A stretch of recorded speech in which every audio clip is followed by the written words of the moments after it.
Marina est avec nous de l'association Oh My Song pour nous parler de cet événement dont le titre est original, Oh My Fest.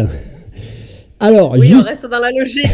Tu as tout à fait raison, tout à fait raison. On ne change pas une équipe qui gagne. Exactement. Vite fait, cette association Oh My Song, pour les gens qui ne la connaissent pas, on va peut-être planter le décor avec un petit descriptif. Oui, tout à fait. Donc, Oh My Song, en fait, c'est une association qui a été créée maintenant il y a 2 ans et qui soutient l'art vivant et notamment tout ce qui est chanteurs et groupes de chanteurs locaux. Alors, on fait beaucoup de chassés-croisés, Vaucluse, Drôme, en fait, pour essayer de placer nos artistes et on organise aussi des événements de notre côté, dont le Oh My Fest. L'idée globale de Oh My Song, c'est quoi? C'est d'avoir un vivier d'artistes comme, on va dire, un pseudo-agent.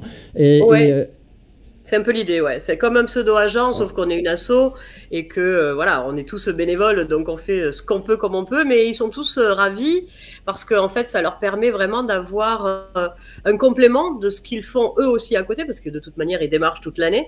Et donc, ce qu'on peut faire pour eux, c'est toujours ça de prix en plus. Nous, maintenant, en plus, on a la licence spectacle, ça y est, depuis quelques mois. Donc, ça nous permet aussi de déclarer nos artistes. Donc ça, c'est quand même bien. Et puis voilà, comme on fait quand même parler pas mal de l'association et qu'on organise quand même des événements avec les artistes de l'association, ça permet aussi qu'ils aient une visibilité complémentaire.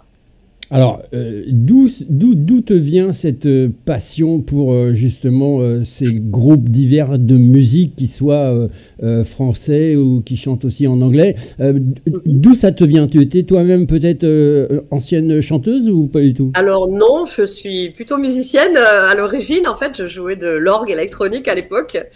Mais j'ai toujours aimé la musique en fait. Et puis bon, comme étant enseignante dans les langues, c'est vrai que voilà, j'aime bien les différents langages, j'aime bien chanter. De toute manière, je chante maintenant de manière plus entre guillemets semi-professionnelle, on va dire, parce que moi je suis pas professionnelle malgré tout. Et puis c'est surtout que on a pas mal d'amis musiciens et chanteurs, et du coup de fil en aiguille, ça s'est créé. On nous a lancé l'idée de dire « Ah, mais puisque tu nous soutiens, tu nous aides, tu nous accompagnes, pourquoi ne pas créer une asso ?» Et puis voilà, c'est parti de là, tout simplement. Et alors toi qui es vraiment dans ce monde artistique, à l'écoute des musiciens, chanteurs, chanteuses, aujourd'hui en 2025, alors on va parler culture dans une grosse thématique, mais qu'est-ce que tu entends à tes oreilles? Ça veut dire qu'une association telle que toi tu as, ça les aide vraiment, les artistes, ils en ont réellement besoin, ils ont besoin d'avoir cette partie où on peut où les placer, ou en tout cas aussi savoir les écouter, les conseiller. Tout à fait. Ouais, vraiment, ils sont en demande parce que je me rends compte que certains étaient un peu sceptiques au départ sur le concept. Et en fait, quand ils ont vu la qualité de ce qu'on produisait, les conseils qu'on pouvait leur apporter, etc., c'est vrai qu'ils nous ont dit c'est super. On a même plein de gens qui nous contactent, d'autres chanteurs qu'on n'a pas encore sélectionnés parce qu'on essaye de pas avoir un catalogue non plus trop complet, on va dire, trop varié, parce qu'après, il faut pouvoir prendre du temps pour démarcher et placer en fonction des budgets, en fonction des styles de musique souhaités, etc. Et donc, on a des demandes spontanées maintenant de la part des artistes aussi et de la part de certains établissements également. Et l'objectif, c'est quoi? C'est de vendre des prestations comme ça, plus sur des municipalités ou des terrains de camping ou des choses comme ça? Ce serait l'idéal. C'est vrai que les municipalités ou les comités des fêtes, ce serait l'idéal. C'est pas toujours évident parce que ils ont leur réseau déjà bien établi très souvent.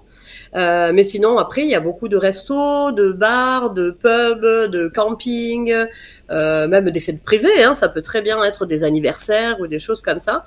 On essaye de placer dans tout type d'événements, en fait, tout type de lieux également, susceptibles de recevoir en tout cas des musiciens et du public.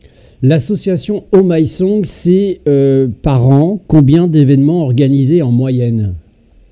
Alors, l'année dernière, on en avait organisé 3. Et cette année, on va en faire 3 également, mais en co-organisation avec une autre association. Parce qu'en fait, le gros événement, c'est le Oh My Fest. Ça, c'est le gros événement de l'année de l'association, parce que ça nous permet aussi de présenter nos artistes. Et ensuite, on fait de la co-organisation avec une autre association culturelle qui est sur Caderousse, donc à côté d'Orange, et qui, pareil, elle est plus ouverte à de l'art vivant en général, donc ça peut être aussi de la peinture, de l'écriture, des poésies, etc. Mais ils font aussi beaucoup de chants. Et donc, du coup, on s'est décidé à co-organiser la chose justement pour mutualiser un petit peu les frais et puis voilà, s'entraider tout simplement entre associations. Alors, on avait eu un échange, je me rappelle, il y a un certain temps, notamment avec ta fille, mais aussi avec toi, oui, où on avait parlé justement d'Orange, de cette fameuse commune d'Orange. Est-ce qu'elle est beaucoup plus réceptive maintenant à la culture? Est-ce qu'elle vous aide un petit peu? Pas du tout. D'accord, bah ouais. C'est parfait. Je suis désolée de le dire, mais pas du tout. J'en suis navrée, mais c'est comme ça. Non, en fait, je pense qu'ils sont plutôt pour le parti pris de vouloir toujours être au centre en fait des organisations. Donc, si eux ne font pas partie de l'orga, ils ne veulent même pas en entendre parler. On n'est pas du tout aidé en tant qu'association orangeoise, malheureusement. Même en termes de fonctionnement, on n'a droit à aucune subvention. Moi, c'est au niveau de ma commune où là j'habite que le maire accepte chaque année de me faire monter un dossier, alors que je ne suis pas du tout association de la commune, mais bon voilà, habitant là depuis tellement d'années, voilà. Et là, je me rends compte que là, on se déplace pour organiser ce Oh My Fest à Vaison-la-Romaine, qui a une culture beaucoup plus grande. Et là, on voit vraiment la différence avec Orange. Enfin, toutes les réponses, on les a dans les 2 jours. On a contacté la mairie, les offices de tourisme, etc. On a vraiment une réceptivité qui est tout autre. Tout autre. Ça n'a rien à voir. Eh oui, mais je pense que ça vaudrait le coup de faire une petite émission comme ça en direct avec la municipalité d'Orange. Non, mais c'est important. Moi, j'aime bien dire quand il y a des communes qui aident et quand il y a des communes qui, comme tu l'as dit, veulent être le centre du monde et veulent s'acquérir un petit peu des événements comme ça alors que elles ne font rien. C'est dommage parce que ça devrait être ouvert à tout le monde. Enfin, la culture, c'est pour tout un chacun. Donc, Exactement, la culture pour tous. Et on y est dans cette culture pour tous. Ça va être ce week-end, le 5 et 6 avril 2025. Festival Oh My Fest, c'est le samedi et dimanche. Alors, grosse programmation, j'ai envie de dire. Oui, quand même. Ouais. L'année dernière, on avait une formule sur une seule journée, mais c'était beaucoup trop important parce qu'on a quand même pas mal d'artistes maintenant.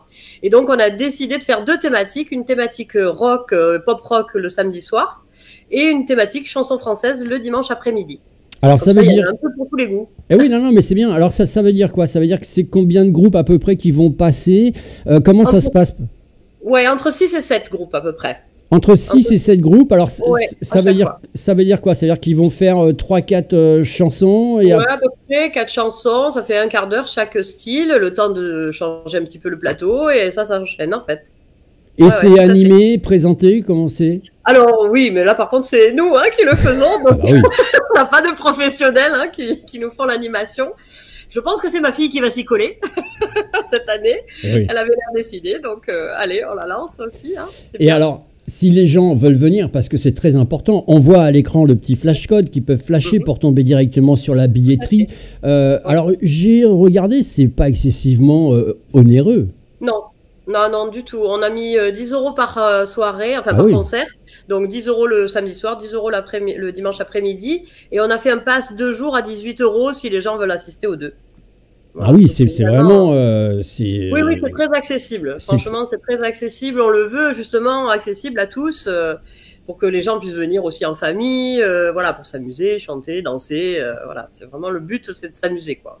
Alors, on va rappeler, si les gens veulent venir, il faut absolument réserver, c'est mieux. Alors, s'il y a des gens qui arrivent sans réservation, c'est jouable aussi? C'est pas grave, oui, il y aura un accueil avec une billetterie, il n'y a pas de souci. Alors, on va peut-être rappeler l'adresse, c'est à Vaison-la-Romaine, mais où exactement? Alors, c'est au village vacances qui s'appelle Léo-Lagrange, au 1212 chemin de Sommelongue, c'est l'adresse exacte, à Vaison-la-Romaine. Et on met le hameau des Oliviers parce que c'est le lieu dit, en fait, qui est le hameau des Oliviers. Ce qui veut dire, quand j'entends village vacances, ça veut dire que ça c'est plutôt sympa comme idée parce qu'on a des villages vacances qui ont de magnifiques scènes, on peut accueillir énormément de public dans les villages de vacances. Est-ce que les gens peuvent aussi profiter en supplément et éventuellement de dormir sur place ou pas? Ah, ils pourraient, bien sûr. Ah oui, complètement. Oui, ça c'est pas la haute saison pour l'instant, donc il y a encore des disponibilités. Parce que si les gens ils se disent, bah, j'aimerais bien prendre le pass 2 jours, mais où je vais dormir, ça peut être problématique. Mais mais carrément. Ah oui, oui, oui, il suffit de demander à l'accueil du village vacances et il n'y a aucun souci. Il y a des chambres disponibles encore à cette époque-ci, il n'y a pas de souci. Ah ben voilà, Ils ça ouvrent c'est. tout juste. C'est vraiment le moment d'ouverture du village vacances, là. Ils ouvrent ce week-end. Donc c'est l'information, c'est bien, et on va le répéter, oui, oui. ça veut dire que vous pouvez passer. Vous pouvez prendre le pass 2 jours et dormir. Alors, bien sûr, il y a un petit supplément à régler, c'est tout à fait normal, mais vous pouvez dormir sur place, comme ça, il n'y a pas de problème d'alcool, il n'y a pas le problème de... Et oui, non, mais c'est bien. Et c'est bien pensé, Marina, je te l'avoue. Et puis, alors, on a quand même une chance incroyable, c'est qu'on est partenaire de ton événement. Ça, et chouette, on va pouvoir, puisqu'on aura une jeune journaliste qui sera chez toi pour pouvoir faire des images. Et on verra si on pourra, avec toi et avec ton accord, pourquoi pas diffuser un petit peu ce concert-là sur un moment bien précis. Le but, c'est vraiment d'avoir une trace de ce premier événement, on va dire, sous ce format-là, en tout cas. Mais je suis sûre que ça va super bien se passer. Vraiment, le lieu est très, très beau. La salle, ce qui est quand même très avantageux pour nous par rapport à l'an dernier, c'est qu'on est dans une salle qui est déjà toute équipée. Donc en fait, c'est vraiment une salle de spectacle. Ah oui, non, mais c'est ça qui est bien, quoi. C'est confort, quoi, pour une asso. Nous, habituellement, on est obligé de tout sonoriser nous-mêmes, mettre les lumières, tout gérer. Là, on a notre ingé son perso et voilà, il n'a plus qu'à se mettre derrière les consoles et à travailler, quoi. Et puis, vous pouvez aussi adhérer à l'association Oh My Song. Vous tapez sur Internet Oh My Song, vous allez tomber directement sur un lien Hello Asso. Que ça soit aussi pour la billetterie, c'est très important. On vous rappelle, c'est l'événement Oh My Fest qu'il ne faut pas manquer. Ça va se passer à Vaison-la-Romaine, 1212 chemin de Sommelongue. À Vaison-la-Romaine. Eh bien, merci beaucoup, Marina. Et puis, on va attendre de voir toutes ces belles images pour pouvoir en profiter. Oui, ça va être super. Merci, donc, c'est samedi 20h. Pour info, quand même, on redit un petit peu les horaires. C'est samedi à 20h, à partir de 20h. Et le dimanche à partir de 15h. Voilà, il vous suffit. On a aussi un partenariat aussi en complément quand même avec la radio locale qui est une radio étudiante. Donc ça, c'est une radio associative. Donc voilà, on essaye de travailler avec des associations, tu vois, comme toi. Voilà, elle s'appelle Mix et c'est une radio étudiante qui est sur Orange avec les jeunes du lycée. Parfait. Donc, on aura certainement des interviews. Eh ben ouais. On vous mettra bien sûr le lien direction la billetterie dans le descriptif de l'émission pour que vous puissiez cliquer dessus. Merci beaucoup, Marina. Merci à toi, Willy.